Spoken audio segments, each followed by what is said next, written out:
Okay.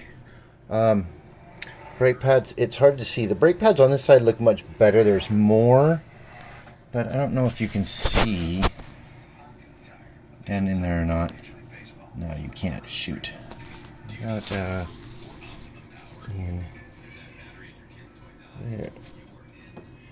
The front sides don't have as much as the back sides do. I notice that these front ones are a lot thinner than the rear pads.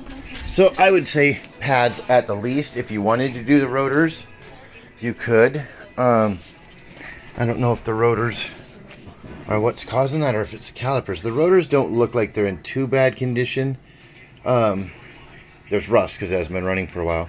But there's not a lot of major scoring, it doesn't look like. You don't want it to look like an old vinyl record with lots of scratches. This has some, but not a lot. So you could probably get away with keeping these and just doing the pads. Thinking probably the calipers too. Because this one here, it's not going to let me see in there, dang it. The gap here, which is the thickness for the brake pad, is not much at all. You can kind of see that. Then on the back side, you've got a lot more. I don't know if you can tell the difference. There's a lot more room because the pad is holding it open as opposed to the front, which I can barely get my tip of my fingernail in.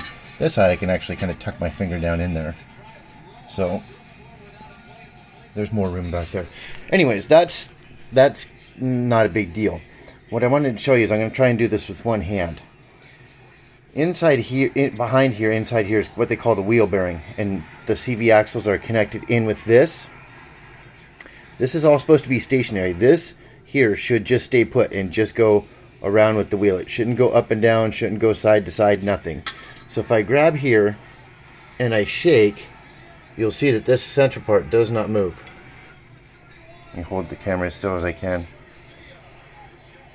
And that's my body moving, but you kind of get the idea. This is nice and stout. It's not moving back and forth, but I want to show you the other side. You'll see exactly what I mean. And this is the big, I think this is the big loud clunk that I'm hearing when I come down out of the driveway because it's coming from the passenger side. It's definitely a thunk. Now watch this. Let me grab with the other hand so I can grab onto this. Watch the center.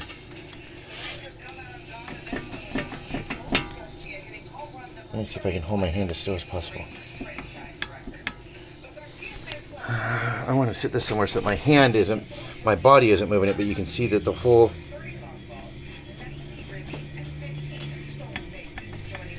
What? Oh, here we go. Watch this. Hold still. See all that play? Can you hear it? So that goes into your axle, which goes into your transmission. Watch the movement back here.